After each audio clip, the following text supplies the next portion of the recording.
Welcome to the Subjective Professor podcast, where we reject coercion and hypocrisy. This is episode 184. We're going to talk about the Ron Paul Institute for Peace and Prosperity Conference, and we're going to do a Labor Day related topic. Okay, so first of all, the Ron Paul Institute for Peace and Prosperity, this year the title of their conference was The Liberty Platform. Throughout the day, there were many speakers. Let me just take a little peek here. 6, 7. Yeah, so I thought 9. And so, yeah, 9 speakers throughout the day. And it was very difficult for them to keep the schedule, but they actually did a pretty good job. They ended everything by 3:30, which is, I think, when they were a little bit later than what they were supposed to, but it's pretty much the same timing as last year. So various aspects of freedom, peace through freedom, right? So a lot of people believe that you can only achieve freedom through war and violence and all this other nasty stuff. A lot of discussion on the First Amendment, free speech. Judge Napolitano gave pretty much, I guess, the non-church version of a fire and brimstone sermon, except it was about free speech. It was refreshing. Then we talked about health freedom. Dr. Joe Mercola, was banned during the lockdowns because he wanted to talk about vaccines, truly what they were about and how dangerous they may or may not be. And so he was a speaker there. The awareness of the dangers of trends, right? How there are all these, you don't want to get buried by the trend. And so who would have the courage to be able to stand up to all of this, strong arming to stay silent? And then you have language manipulation, which is something we talk about a lot on this podcast, how people try to manipulate or even assume a definition. And through that process, people are subtly changing gradually every day what the words actually are indicating. And so in this podcast, I'm always talking about deconstruction. And one of the aspects of deconstruction that I always discuss is how has the term changed over time, which of course is another opening into a huge research potential of why the words have been changed and why the use and the meaning of the words have changed over time. And then we also talked about resisting the trend to ban speech. Jonathan Turley had a new book, The Indispensable Right, Free Speech in the Age of Rage, right? And so you have all these people just being angry about a lot of things and trying to ban speech. So what do we do in the face of that? Then we had, Joel Salatin. He talked about Uberizing food, and that is circumventing food restrictions in terms of distribution and access. In terms of chicken pot pie, right? That's the illustration that he used. And then the limits of American military in the face of national identity was John Mearsheimer's, the title of his talk. And basically, the gist of that was this concept of national identity is so powerful that even the U.S. military cannot defeat it. And it was his argument that it's national identity which continues to defeat, American imperialism, the imagination that the American military could beat into submission entire countries. That just won't work. And it's not necessarily that you had to agree wholeheartedly with everything that was in the argument. The idea was the idea of free speech. Now, Ron Paul closed the conference, as he always does, and he listed 3 things which must be done, or Liberty Platform in 3 easy steps. And unfortunately, I didn't have a pen and I didn't write down two of the steps, but they logically proceeded from his first one, which is, of course, end the Fed. And so when he talked about ending the Fed, it reminded me of, or actually when I was going over the conference and I thought about ending the Fed, and I've talked about it several times on this podcast, it reminded me of a conversation that I had last week in terms of wages and what Peter Schiff said 2 years ago on his Labor Day podcast episode. So anyway, wages, are they higher now or 100 years ago?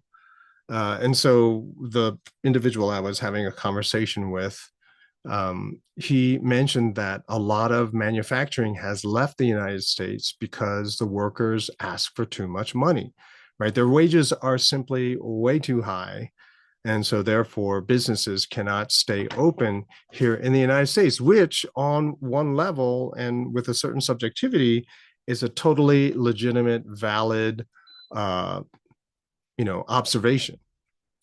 So what does inflation say about that, right? And so the story that Peter Schiff had said, which made me say, oh, well, this would be something kind of cool to talk about for today, very briefly on this national holiday. So Labor Day was a holiday voted in by Grover Cleveland, right? A largely libertarian-ish kind of president, but forced to sign this legislation probably as a compromise for some other policy that he wanted to get through. But it's a celebration of labor, right? Labor unions primarily. And so that was in the late 1800s. And it was part of that whole progressive era that pretty much ruined America. But in any case, so unions were a thing and started to spread throughout the United States, but unions were not in Henry Ford's factory of building cars. Now, Henry Ford came up with the assembly line idea, right? So it's not that he invented cars. Cars were invented in Germany, but the building of cars was largely inefficient. And so Henry Ford introduced the idea of the assembly line. And so he was able to make cars much, much faster, which, as we all know in the free market world, that when you increase productivity, prices come down. Prices of the products that you're selling come down. And even though the prices are lowered since you're selling so much more, you can even pay your workers a lot more. The problem with the assembly line was that it's extremely boring. And so you can imagine that a lot of these workers used to make the entire car. Now they're just punching rivets into one door panel all day long. It's boring. And so a lot of people would call out sick, right? They wouldn't show up for work because probably they got too drunk the night before because their work is so boring. And so in order to get people to show up for work, Ford doubled their wages from $2.50 to $5 a day. Right, he had to do that to keep his workers, right? So he didn't really need a union, right? Even without a union, all the workers got double the pay, and so it was pretty nice. Uh, so the big difference between then and now is right. So it seems like, oh, they're paid $5 a day. Oh, okay, we can have like near slave labor. And so look at how much they're making today, which apparently, according to Schiff, I should, you know what? I'm going to pause a sec here. I'm back. So I had to look that up because, Peter Schiff said that the average worker's wages today are about $50,000. And I thought, well, I've heard it was much higher, but I just looked it up and apparently it's $50,000 per year for the average auto worker. So you might say, wow, $5 a day, even if you worked 365 days a year, that comes out to $1,800, give or take. Not a lot. And so you went from $1,800 to $50,000. Certainly the workers here in America are demanding too much money. So the jobs keep going overseas. And I've talked about this before, but most US cars are made in Mexico and South America. The labor costs there are comparatively a lot lower. Okay. So it would seem that workers back in the day made much, much less, and workers today are just simply way overpaid, which is why you need unions to fight for higher wages, even higher wages for you, right? Okay. So, and this would be what most people would perceive when you look at just the raw numbers, the wages nominally, that is, as they are written, without adjusting for inflation. The big thing that we have to keep in mind, however, is that workers in the time of Henry Ford were paid in gold. And so that $5 a day amounted to 65 ounces per year, 65 ounces of gold per year. Now, if we did not have come off the gold standard, okay, if we did not come off the gold standard, then those workers today, if they were still paid in gold, it would be equivalent to $162,000 per year. Okay. So it looks like auto workers making $50,000 a year are making, what, like 30 times more than the auto workers were in 1914. But that's not true, right? Because adjusted for inflation, the workers, right, in 1914 were making $162,000 per year. So they were making 3 times more than the auto workers today. Interesting, right? And on top of that, you have to realize that there were no unions, there was no legislation, safety regulations, or any of these other things. And so your fees as a worker were non existent. You also had no taxes. There was no income tax. There was no Social Security tax. There was no Medicaid tax. All those taxes didn't exist. And so you basically went home with $162,000 per year. And so to get paid the same amount today after taxes, right, you have to make over $200,000 a year. So the auto worker today is making 25% of what automakers were making 100 years ago. And that's something that is really hard to grasp, right? That's something really difficult for a lot of people to get their heads around. And so the unions are not really doing it for the workers, right? So a lot of people think that the unions are helping people keep up with inflation or get a lot of money for their job, and that's simply not true. When you have the government printing so much money every year, right, the gains that you get in your wages are just simply not keeping up with inflation. I have a better illustration, much more dramatic, perhaps, and much more narrow a time frame. So I had talked about this before, but I updated the numbers. And so in 1971, the average wage in the United States was $9,500 per year. That was the average wage, right? And I know there's median, average, whatever, all these different technicalities, but we'll just, since I'm going to go with average for all three figures, three different dates, it should even out. It should be good enough for comparison, is what I mean. So in 1971, the average wage was $9,500 per year. Paid in gold, that was 225 ounces of gold, 225.01 ounces of gold. Okay, $9,500. That's 1971. Okay, I hope you're with me. Last time I talked about these numbers, I used the 2020 figures. So in 2020, the year 2020, the average wage was $48,500. And so it looks like you're making a lot more in 2020 than you were in 1971. But measured in gold, that is 27 ounces. Okay. So in 1971, you were paid 225 ounces of gold. 2020, you were making 27 ounces of gold. Now, in 2024, 4 years later, I looked it up.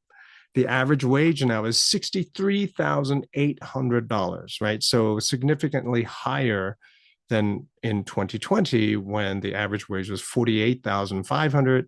It's now 63,800, right? So it seems like the average worker is making a lot more, but in gold terms, they're making less, right? So in 2024, they're making 25.52 ounces per year. That's 2 ounces, give or take, less than 2020, you see. Now, if you were to take the 1971 wages and you paid that in gold today, in gold terms, it is $562,525 per year. $562,000 was the average wage that people were making in 1971. I don't care what union you belong to, you are not making that much. So, what people don't really seem to understand is that them trying to gain more in wage, annual wage, simply does not come close to keeping up with inflation. To keep up with inflation, the average wage has to be $562,000, right? Now, you can't then say, oh, well, then everyone has to be paid that much. No, because the economy is not structured that way, right? That means CEOs have to be making even more than that. So putting it that way, this is why everything feels off. Like you're working harder, but somehow you're making less. But nominally speaking, right, the numbers on your paycheck look like they're going up. Why is it that I'm struggling more? And it's because the value is being taken away through inflation. Well, who causes inflation? That would be the government. The government creates inflation when they borrow so much. And so more and more people are going to the explanation of government spending as the cause of inflation, right? So because they spend so much money, they need to generate all these dollars. And so what do? They borrow and they print, and there you go, you have inflation. And some of the consequences of inflation is that the prices of everything go up. Everything, of course, except your wage, right? And so unions can strike all they want. They are never going to get that much. But uh, when workers demand higher wages, they are going to impose more costs on the business, which may force them to fail. The university which used to employ me, they had a graduate student union, and they decided to go on strike because they wanted fair wages. And the things that they want were honestly, so they were part-time workers, right? But they were going to be making nearly as much as me. In fact, including their benefits, they would probably it'd be close to what I was making, and I was just a non-tenure track full-time faculty. Now, I don't, I'm just an outside observer, so I'll just make observations. And so when I was teaching my classes, I warned them all. I said, look, this is a very dangerous move for the graduate student union. They just walked off the job, right? Because they tried to put pressure on the administration. And the reason why they were so confident was because there was a budget report from the previous year that showed that there were, I don't know, $260 million in excess revenue, right? So they thought there was $260 million sitting in a bank account somewhere, and they wanted that. Like they demanded the university to share with them part of that pie. And so that's why their demands were so huge, right? Like free medical, stipend, tuition remission, but on top of that, all these other perks, right? They wanted all of this stuff because they believed that they would use the $260 million to help pay for it all. Hey, you got the money, so just pay for it, right? And this should tell you a little bit about the ability for people like this to budget, right? Like they believe that everything is just a one-off, right? If we just do this, we'd be able to do it forever, right? So we'll drain the $260 million this year and there'll be nothing next year, but you're still going to have to honor the contract that we made on the assumption that there will forever be $260 million in your bank account, right? Do you see what I mean? Like once you drain that account, how do you maintain everyone's wages? You can't, right? Because all of that money was the result of stimulus money, right? Stimulus money they got from the government, which was a one-time thing, one-off. And so you're not going to generate that $260 million every year. It just doesn't work that way. And I told my students, I said, I told them that. I said, they think that there's $260 million in there. And none of them said anything because that's exactly one of their talking points. And so I said, what they don't realize is that money is not there. It's already spent. And they all looked at me like, what are you talking about? It's like, it's already spent. Do you think that the administration of this school is less greedy, less spendthrift thrift than the graduate students? No, they're just as much, if not worse, than all of the other professors and grad students in the humanities, because it's always the humanities that are causing trouble, right? So I warned them. I said, not only is it a bad idea moving forward because it's only a one-time thing that got from the government, but also the money's already spent. Uh, and so they were like, oh, wow, I didn't think about that. And so I told everyone to warn them, like, if, because they were undergraduates and the graduate students were trying to convince them to join them on the strike. And I said, do whatever you want, but there are consequences. So it turns out, because of all these politicking, that the graduate students were successful in their strike. They got a lot of the things they demanded. However, a lot of the positions were disappeared, right? So whereas there might have been 9 TAs that were available for a department, they all of a sudden were reduced to 7 or 6, right? So a lot of graduate student, lines, they called them lines of positions, were gone, right? Because they had to pay for all of this stuff somehow. And then a lot of the undergrads, and there were hundreds of them, who joined them in the protest, missed 6 weeks of class. Now, they all thought that they would just return to their class with their striking graduate instructor. And it turns out, no, that wasn't going to happen. All of the graduate students were reassigned, which meant that the undergrads had to go back to their class that now had a different instructor. And a lot of them were given 2 days to make up 6 weeks of work. A lot of them had a withdrawal for that semester. Imagine the conversation they had with their parents, because that money is not refundable, right? They would get a prorated refund, which is definitely not the full amount. All right. And so for the grad students, some of them got nothing. Probably some of the grad students that didn't strike got nothing, right? Not only did they get nothing, but they also lost their position. So it's kind of crazy. Why do they do that? Why do they go on strike? Because they were trying to get more money without realizing and understanding that it's the Federal Reserve which put them in that position in the first place. So getting rid of the Fed would get rid of the phenomena of striking, right? You wouldn't have it, right? I mean, think about that. 1971, the average wage was 9,500. As a part-time worker, you could make more than that in a summer, right? A summer worker, you can make as much as that, right? But it's just simply not enough. It just does not have the same purchasing power as it does today, right? As it did in 71, it doesn't have that purchasing power as today, right? So $9,500 in 1971 is $562,000 today. And if you ever wondered why things are so hard, that's why. So ending the Fed would heal and fix a lot of the problems that we have today. Well, anyway, enjoy the rest of your day today on this Labor Day, and I'll talk to you next time.